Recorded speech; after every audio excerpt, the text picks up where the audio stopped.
দেবজিৎ, সবই কি ভোটের জন্য? ধরো 2025, 2026-এ উত্তরপ্রদেশের নির্বাচন রয়েছে, এই কুম্ভের সাফল্যকে যোগী আদিত্যনাথ নিজের ভোট বাক্সে কনভার্ট করার জন্য বা ফেলার জন্যই এত এত প্রচার, এত প্রচার, এত প্রচার। প্রচারের কি আছে? প্রচারের তো কোনো কিছু নেই।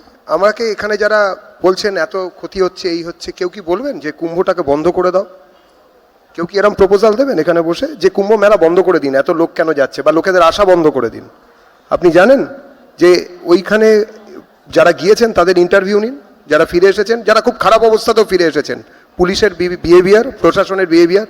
আমি তো বলছি, এখনও বলছি, আমি ফেরার সময় আমিও জ্যাম পেয়েছি, অবশ্যই ট্রাফিক জ্যাম পেয়েছি, কিন্তু কোনোবার, এর আগেরবারও আমি গিয়েছিলাম, কিন্তু কোনোবার এত বাস পশ্চিমবঙ্গ থেকে ওখানে যায়নি। এত যে একটা হিন্দু জাগরণ আমাদের চোখে, অন্যদের চোখে কি আছে আমি জানি না, সেই জিনিসটা এখন যে প্রতিফলিত হচ্ছে, তাতে যারা হিন্দু বিরোধী শক্তি, যারা তোষণ করেন, তারা হয়তো ভয় পাচ্ছেন।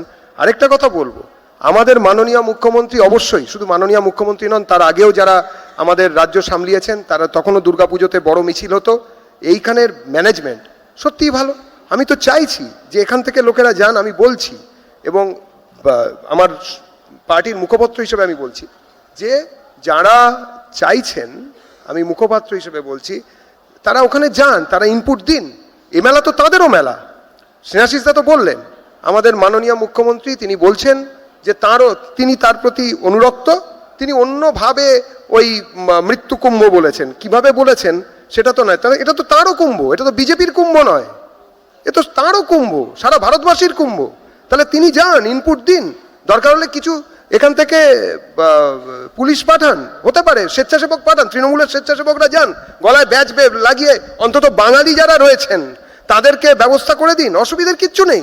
অন্য অন্য রাজ্য থেকে গিয়েছে, অন্ধ্রপ্রদেশ থেকে গিয়েছে, তামিলনাড়ু থেকে গিয়েছে, সেই সব রাজ্যের লোকেরা গিয়ে সেখানে স্বেচ্ছাসেবকের কাজ করছেন। ইভেন তৃণমূলেরও অনেকে গিয়েছেন, আমি নাম বলে তাদের বিব্রত করতে চাই না, তারা বিভিন্ন ধর্মীয় মঠ, মিশন ইত্যাদির সঙ্গে যুক্ত হয়ে তারা সামনে থেকে করছেন। স্নেহাশিসদা একদম আমার খুব চেনা, আপনারা বুঝছেন, একদম একদম একদম, এর মধ্যে রাজনীতির কোনো বিষয় নেই, এর মধ্যে রাজনীতি আছে কেন?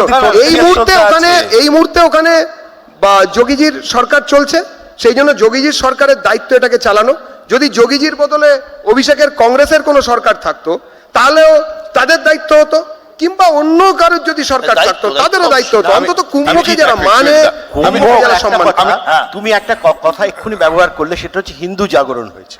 তাহলে আগে যখন কুম্ভের ভিড় হতো, যখন জওহরলাল নেহরুর সময়, যেই সময় অতবার একটা ঘটনা ঘটলো অমৃত, তখন হিন্দু জাগরণ হয়নি? আমি আবার why are you equating it with Hindu জাগরণ? শিবাজিদা, এই একদম প্রাসঙ্গিক প্রশ্ন। এবং দেবজিৎ, আমি বললাম যে কথাটা বলছিলেন, ওর স্পিরিটটা অত্যন্ত আমি অ্যাপ্রিসিয়েট করছি একটু আগে, যে যারা মনে হয় প্রয়োজন হবে সেই উপদেশটা দিন, যে মেলাটাকে সাকসেসফুল করার জন্য, মেলার সিকিউরিটি।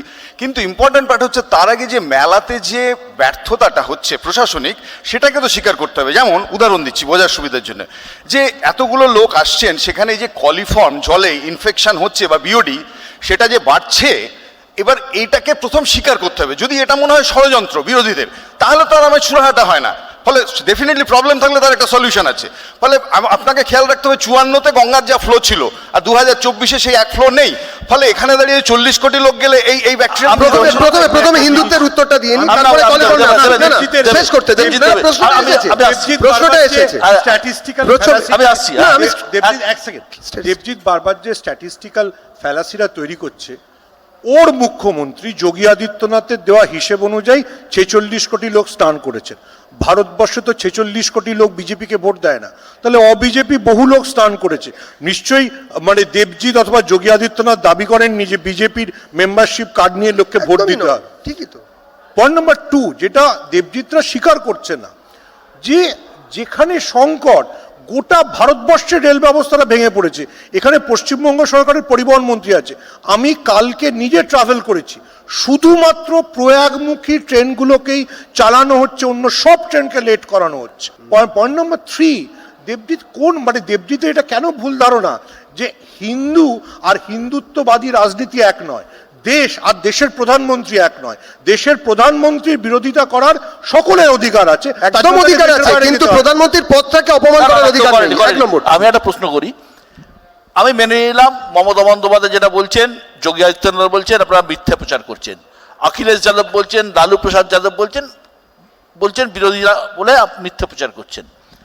কেন্দ্রীয় সরকারের রিপোর্ট ওখানকার জল নিয়ে, সেটাকে কি করে যোগী আদিত্যনাথ মিথ্যা কথা বলছেন? সম্পূর্ণ ঘাটে ঘাটে সর্বত্র এরকম হয়েছে আমার জানা নেই। কলিফর্ম ব্যাকটেরিয়া 1500 কোনো একটা ইউনিট পাওয়া গেছে কোথাও, এটা নিয়ে কেন্দ্রীয় সরকারের একটা রিপোর্ট আছে এবং সেটা একটা পার্টিকুলার ঘাটে, সর্বত্র নেই। আমি পুরো বিষয়টা জানি না, কিন্তু আমি একটা কথা আমি একটা অন্য ঘাটে সংক্রামিত হয় না, সব ব্যাপারে ব্যাকটেরিয়া চরিত্র চেঞ্জ করে ফেলেছে। আমাকে শেষ করতে দিন। ব্যাকটেরিয়া সংক্রামিত হবে না, না, আমি শুধু- ব্যাকটেরিয়া চরিত্র চেঞ্জ করে ফেলেছে। আমি ইনফরমেশন হচ্ছে মুশকিলটা হচ্ছে- একটা ঘাটে একটা লোকেশনে জল নিয়ে হয় না, মুশকিলটা হচ্ছে- মাল্টিপল সোর্সেস থাকে। এক মিনিট, মুশকিলটা হচ্ছে 2 সংখ্যার নিচে সদনে লোক নিয়ে বসে এই ধরনের আলোচনায় অংশগ্রহণ করা তো যাবে না, একটু ভোটটা বাড়িয়ে নিতে হবে। ভোটের রাজনীতি নিয়ে প্রশ্ন করছিলেন না, আমি একটু বলি। যেটা অভিষেক বলছেন কেন্দ্রীয় সরকার করেছেন, কোন কেন্দ্রীয় সরকার করেছেন? তোমাদের তো যদি কেন্দ্রীয় সরকারের প্রতি আঙুল তোলো যে এই দুর্ভাগ্যের জন্য কেন্দ্রীয় সরকার দায়ী, তাহলে কলিফর্ম ব্যাকটেরিয়ার যে হিসেব অডিট, সেটাও তো কেন্দ্রীয় সরকারের অধীনস্থ সংস্থাই করেছে। তাহলে এই ব্যাপারে আমরা প্রিকশনারি মেজার নিচ্ছি না, একথা কে বলেছে? তার কারণ এটা কি অস্বীকার রাগার হিসেব করেছে হচ্ছে নাকি? মুখ্যমন্ত্রী এটা কি যোগী রাগার হিসেব আদিত্যনাথ হচ্ছে? প্রথমেই বলেছেন এটা না, না। মিথ্যে কথা। না, এমনও তো হতে পারে। প্রথম কথা। আগে তো স্বীকার করতে হবে যে একটা কথা- দূষণটা BJP হয়েছে। আর তুমি যদি উত্তরপ্রদেশের বলো তোমার BJP জল হয়নি, কোথাও একটা তোমার মানসিক treatment যেটা টা কি? বলতে চাইছি, আমি যেটা এমনও তো হতে পারে। আমি বিশ্বদা যে দেবজিৎ, প্রশ্নটার উত্তর দিতে চাইছি। রাজনীতিতে এরকম হতে পারে, দিল্লির বিজেপি আর উত্তরপ্রদেশের বিজেপির নেতৃত্বের মধ্যে কোথাও একটা মানসিক দূরত্ব তো হতে পারে। মাসিমার গোপ থাকলে মেসমশাই বলে ডাকতাম কি না, এরকম আলোচনা হচ্ছে আর কি। না, আমি একটা জিনিসই বলবো দেবজিৎকে বারবার, যে সরকার যদি প্রাথমিকভাবে যে মান্যতা দেয় যে সমস্যাটা তৈরি হয়েছে, যে হ্যাঁ ওখানে দূষণ হচ্ছে, প্রথমেই তো একটা ডিনায়াল মোডে যদি চলে যায় যে নাথিং হ্যাজ হ্যাপেন্ড, Right, সব ঠিক exactly. আছে, ফলে তাহলে কি করে আর হবে? আমি Exactly. আমার আদিত্যনাথ সম্পর্কে অভিযোগ এটাই যে একজন মুখ্যমন্ত্রী, তার রাজ্যে হাইয়েস্ট মোবিলাইজেশন অফ পিপল হয়েছে কুম্ভ মেলায়, যদি এরকম 5টা অভিযোগ আসে, তিনি খোলা মনে বলবেন যে হ্যাঁ আমি এই অভিযোগগুলোকে স্বীকার করছি, আমি দেখছি। যায়নি না, দাদা। বাট হি ইজ যদি ডিনাইং। জওহরলাল নেহরুর সময় যদি 500 জন deny মারা গেছে, করে, জওহরলাল নেহরু deny অস্বীকার হয়। করেনি। সেই অন্তর্বর্তী deny সরকারে হয়েছে। পাওয়া গেছে আর সেটা। আমি জয়ন্ত ওর কাছে আসবো। স্বামী বিবেকানন্দ বলেছিলেন যে অন্য জায়গার পাপ তীর্থে গেলে ধুয়ে যায়, তীর্থক্ষেত্রে পাপ করলে সেটা থেকে সহজে মুক্তি মেলে না। কুম্ভে যাওয়ার পথে যারা ট্রেন ভাঙলেন, মানুষজনকে মারলেন, কাঁচ ভেঙে উড়িয়ে দিলেন, যাত্রীদের মারধর করলেন, তাদের ক্ষেত্রে আপনি কি বলবেন একজন শাস্ত্রজ্ঞ হিসেবে? আসলে এই মানুষগুলোকে কি আদৌ আমি মানুষ বলবো? যাদের আমি স্বামীজির যিনি আর কি পথপ্রদর্শক, সেই ঠাকুর শ্রীরামকৃষ্ণের কথা বলছি। ঠাকুর বলছেন যে যার মান আর এবং হুঁশ আছে, তো এই মানুষগুলো কি সেই সংজ্ঞাপ্রাপ্ত কোনো প্রাণী? আবার নোট অফ ইন্টারোগেশন। একটা কথা বিশ্ব, সেটা আপনার বলা হয়ে গেছে। হ্যাঁ, তা আমি একটাই খালি কথা বলছি যে বিবেকানন্দ কিন্তু আউট অ্যান্ড আউট র্যাশনালিস্টও ছিলেন, যুক্তিবাদী ছিলেন। যখন পিজরাপোলের লোকেরা এসছিলেন যে তার কাছে, যে পিজরাপোল মানে কলকাতার কাছের পিজরাপোল, তাদের জন্য সেখানে গোমাতারা তারা রয়েছেন, সেখানে তাদের দুঃখ নিবারণের জন্য তাদের কাছে অর্থ সাহায্যের যখন এসছিলেন, বিবেকানন্দ জিজ্ঞেস করেছিলেন আপনি কিছু টাকা দিন না, আপনারা দিন সাধারণ মানুষ তাদের জন্য, তাদের খাওয়া পড়া ইত্যাদির জন্য। তখন তিনি বলেছিলেন যে লোকেরা মারা যায় তাদের কর্মদোষে মারা যায়, কর্মফলে মারা যায়। তো বললেন যে সেটা তো, এবং গরু আমাদের আমাদের মাতা, সেই হিসেবে আমাদের তাদের রক্ষা করতে হয়। তখন উনি বললেন তা তো বটে, আপনাকে দেখেই বোঝা যাচ্ছে। অর্থাৎ কি না, একজন র্যাশনালিস্ট মানুষ বিবেকানন্দ। কিন্তু আমাদের ধর্ম হিন্দু ধর্ম, হিন্দুইজম, নট হিন্দুত্ব। তো এর মধ্যে কিন্তু তার মধ্যে একটা র্যাশনালিজম আছে, যেটা ঠিকই উনি বলেছেন। সেই র্যাশনালিজম অনুযায়ী কিন্তু আমাদের বিচার করতে হবে। সেখানে কিন্তু সমস্ত গণনা থেকে আরম্ভ করে সমস্ত কিছু তার মতো করে রয়েছে। আমাদের একটা কথাই খালি মনে রাখতে হবে যে নিশ্চয়ই ধর্মপ্রাণ মানুষ, তারা ধর্মকে বিশ্বাসী মানুষ, তারা যাচ্ছেন খুব, কিন্তু অন্য কথা উঠছে না ধর্ম নিয়ে। দেবজিৎ ঠিকই বলছেন, আমরা কেন কেউ বলবে কুম্ভ মেলা বন্ধ, এটা কেউ বলে নাকি? কুম্ভ মেলা তো চলছে যবে থেকে, আমি যেটা- কিন্তু একটা প্রশ্ন করতে চাই, ব্যবস্থার আমি আমি কথা just হচ্ছে একটা কি? প্রশ্ন দেবজিৎকে করতে চাই। অভিষেক, আমি একটা- দেবজিৎকে একটা বলো। প্রশ্ন করতে চাই। না এটা আগে বলে নি, তারপরে তুমি। আচ্ছা, একবার বলবে, উত্তর দিয়ে দাও। বলবে, বলবে। সেটা হচ্ছে এনআরসি সিএ যখন আন্দোলন চলছে তখন বিভিন্ন কারণে আমরা দেখেছি ট্রেন ভাঙা হয়েছে এবং তাদের গ্রেফতার করা হয়েছে এবং তাদের বাড়িতে বুলডোজার পাঠানো হয়েছে।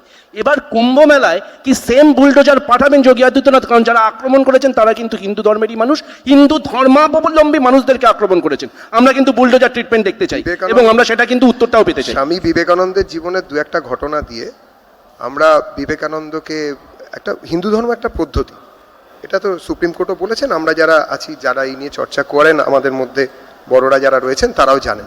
কিন্তু এই প্রবাহমানতার মধ্যে দু একটা এরকম ঘটনা দিলে শুধু বলে দিলে একটু অন্যরকম হয়।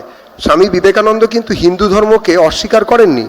তিনি যে, এক মিনিট দাদা, তিনি যে সন্ন্যাস নিয়েছিলেন, কেউই কি আমরা এখানে কেউ অস্বীকার করছি তিনি না। যে সন্ন্যাস নিয়েছিলেন সেটা আমরা এখানে হচ্ছে কেউ অস্বীকার করছি তিনি না। অভিষেক, তিনি না, যে কিন্তু তিনি যে হিন্দু ধর্মকে দাদা, একটু বলতে দাও। অস্বীকার না করা মানে কি ওহো। যোগী আদিত্যনাথের এক মিনিট, মডেলে এক মিনিট। কুম্ভকে পরিচালনা এক করা? মিনিট, এক মিনিট। তিনি যে কিন্তু দুটো পার্থক্য অস্বীকার বুঝতে হবে। করেননি, অভিষেক বলতে দাও, তিনি কিন্তু অস্বীকার করেননি। তিনি এরমভাবে সন্ন্যাসটা যেটা নিয়েছিলেন সেটা পদ্ধতিগতভাবে সন্ন্যাস পদ্ধতি যেভাবে হয়ে থাকে আমাদের পরম্পরা অনুযায়ী নিয়েছিলেন। তিনি হঠাৎ বলেননি সকালবেলা কীর্তন গাইতে যাব তাহলে আমার সন্ন্যাস হলো, মানে আমি একটা গান গেয়ে সন্ন্যাসী নিয়ে নিলাম, এটা রবীন্দ্রিক সে গান, তো আমরা এটা কিন্তু অনেক নয়। না না, দেখছি। আমি বলছি কুম্ভে এই কিভাবে পদ্ধতিগত যে ব্যাপার, পদ্ধতিগত যে ব্যাপার, সেই পদ্ধতিকে অস্বীকার করেননি।